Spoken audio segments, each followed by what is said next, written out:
Yo, let's be real. Most of our ministry spaces are really uninspiring and really uninviting. Maybe it's an old classroom with some bad lighting. Maybe it's a church basement with some folding chairs. Maybe the cafeteria and all they have to sit on is the fold up cafeteria tables. I want you to think maybe it might be a gym, but it's an old gym and it has a little bit less personality. But what if I told you that even in these places, with just a small few tweaks, you can create a space that actually excites young people and invites them to experience faith more deeply? This is what Catholic youth ministry looks like. Exploring the 5 M's of ministry. With Brandon Morel, also known as a symbol.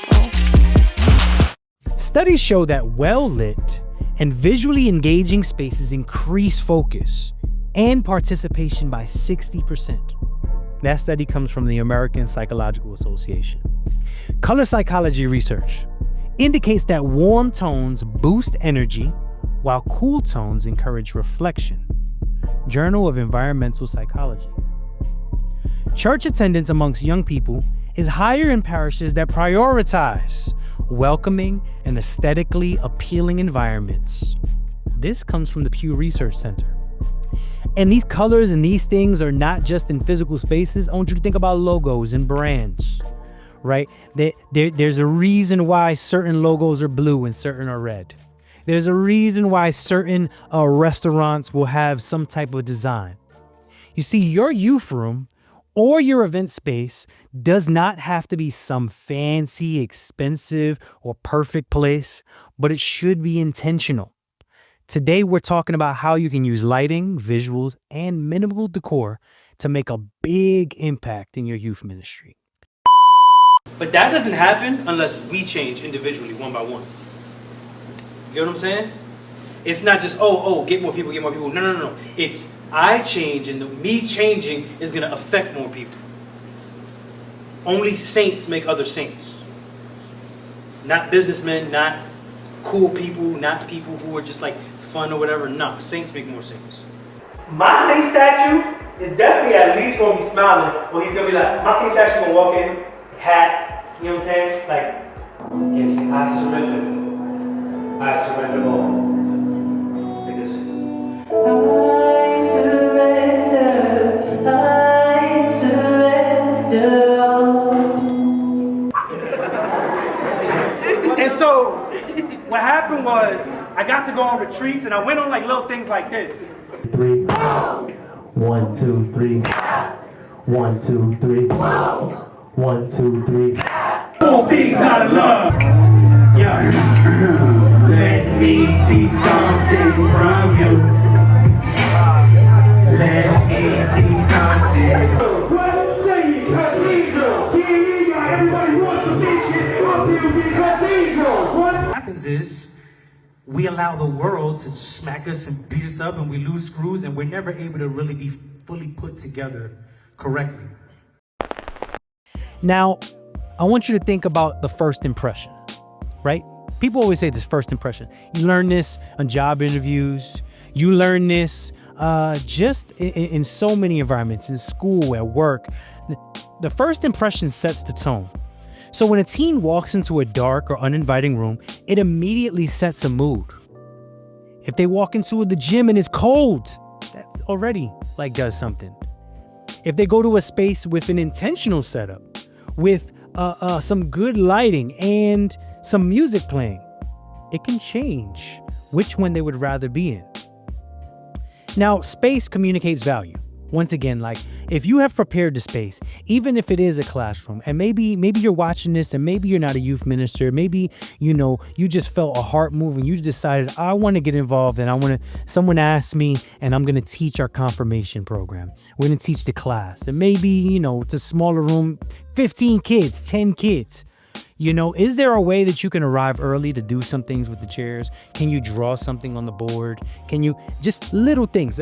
Those little things are going to communicate that you really care about them because you actually invested the time and energy into them.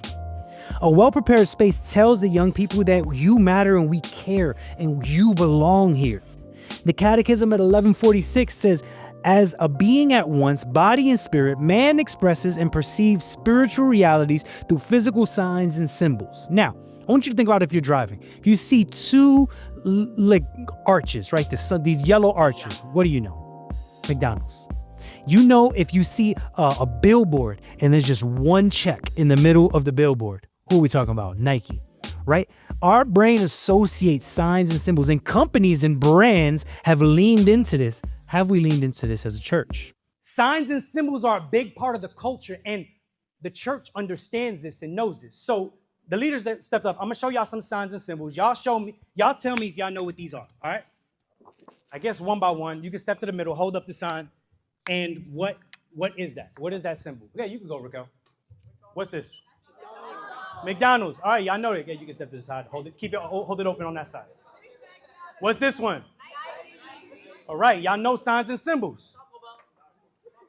Man, that was the quickness. How much you eat Taco Bell, bro? All right, Taco Bell. No, what's this one? Pepsi. All right. What's this one? It's upside down. Amazon. Y'all getting it real quick. All right, what's this last sign and symbol? Starbucks. Wow, why y'all put that voice on? Y'all heard when they got the Starbucks, everybody went, Starbucks. Y'all just change y'all voice. Now, God is good. There's another sign. John 3:16. This is probably the most popular Bible verse of all time. In fact, football player Tim Tebow put it on his face, and it was the most Googled thing at one point. John 3:16 states, "For God so loved the world that he gave his only begotten Son, that whoever believes in him will not perish, but will have eternal life." What does that mean? That means that you are his beloved. You see, simple changes can deepen the faith experience. Creating lighting and visuals can enhance prayer. Sometimes if you want them to be not focus on each other, not get distracted, sometimes dropping the lights helps. Maybe using like a blue tone or something can set the mood that they actually focus in prayer. Maybe you just want to use candlelight or something like that. It can do that. Or maybe if you want them up because maybe it's a lock-in retreat, or maybe it's something that they've been going and they're falling asleep. Maybe you need a brighter lighting for those moments. But you need to be intentional on how you plan.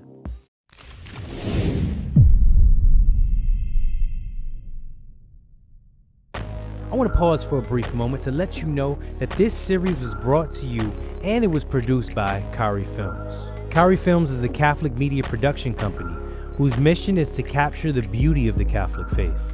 They do this through capturing live events. They do this through podcasts, testimonials, music videos, and more.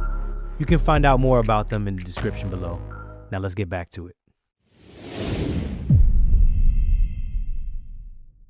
See, adoration can feel different. Like when you are before the Blessed Sacrament, if all the lights are on and everything is, sometimes it can make it easier for you to get distracted. But if you're in a place that maybe there's a spotlight focused in the center or something along those lines, it'll help you in how you engage with that moment.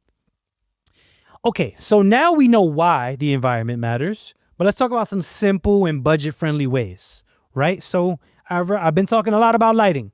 Look, easy thing, go on Amazon.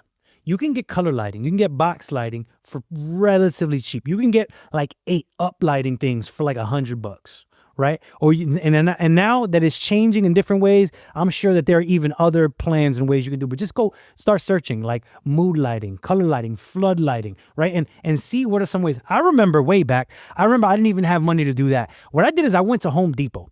And I got in one of my first youth groups, and we got these clip lights. It was like a clip and like a big thing. And all you did was change the bulb. And I went and got colored bulbs.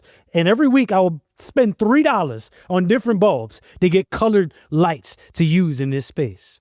Think about how you can do it. Even go to Five Below and get some LED lighting strips. Like those are some really, really easy, practical tools. Visuals can help you set the tone. You can do large banners, artwork, a projector screen, TV in the back. You can use free things like Canva and their things to start creating things so they can engage with and see the visuals with that, right? Yeah, use digital slides instead of all these other things. Flexible seating, right? So sometimes you want the fold-up chairs, sometimes you may want a more comfortable seating, but I think when you're setting up the space, find ways that you can use comfortable and flexible seating. Then use sound to set the atmosphere. I know I've been times, I remember, particularly when I was in one place, we used to have to gather in, it was the church basement / the cafeteria for the school. And because it was the cafeteria for the school, there was these big refrigerators, and those refrigerators had this large hum, buzz kind of sound, and it made it so hard to listen and focus on the place, right? So your sound is going to set up sometimes something like curtains, sometimes the way you set up a space. You can look it up. I remember when I was first setting up a studio and I was taping up blankets in the wall of my mom's bathroom so I can record, because I needed sound to be different. Our spaces need sound. We need to think about how that's affecting. Going a little bit early, like hit boom, boom, boom, hit sounds and see how it reverberates off of the walls, and see if there are some things you could do even with the seating or with some other like paneling or things to put up to like cancel out some of that sound. See, the goal isn't perfection. It's just to create a space that is intentional, where young people can feel like they belong and where their faith can come alive. Now, I invite y'all. There's a school gym set up, right? Sometimes you want them to be active. And I invite y'all to think about, man, okay, when they're running around, this is good. But when I need them focused, maybe there's something else. I started using in one place where, hey, they play gym. And then when it's a smaller group, we literally go on stage behind the curtain. And like we have lights set up there. So it's a smaller, more intimate moment when we need to focus. Maybe you need to utilize multiple spaces. Again, think about how that goes. Even the most basic spaces can be transformed into something sacred, exciting, and engaging for young people. Now, if any of this helps, if you are somebody who's worked in youth ministry and you've seen this work, maybe you have a room that you don't know what to do. I want you to comment below. I want you to say, hey, man, we've been using this and, man, all of our chairs are broken. Oh, man, I want to get bean bags with this. Man, I've had things where, people have donated stuff. Let's start a conversation. Let's make this more of a community. Comment some things that you feel like, man, this is something your space needs. Or maybe you can help someone else out and you can comment and say, hey, these are some things we did and it helped our space and it engaged some young people. I encourage y'all once again just to subscribe. Make sure you like this content. Share it with a friend. If you know other people in ministry that you think can benefit from this content, definitely share that along. And you can visit my website at beatthesymbol.com and sign up for the email newsletter, where I'm going to let you know, one, when these videos come out, but also as I develop this book, as I develop these training strategies to help our youth ministries be more intentional, more engaging, and more effective so we can reach this next generation for Christ. This is the 5 M's of ministry, and we are talking about the meeting space today. Thank y'all for watching this. God bless. Peace.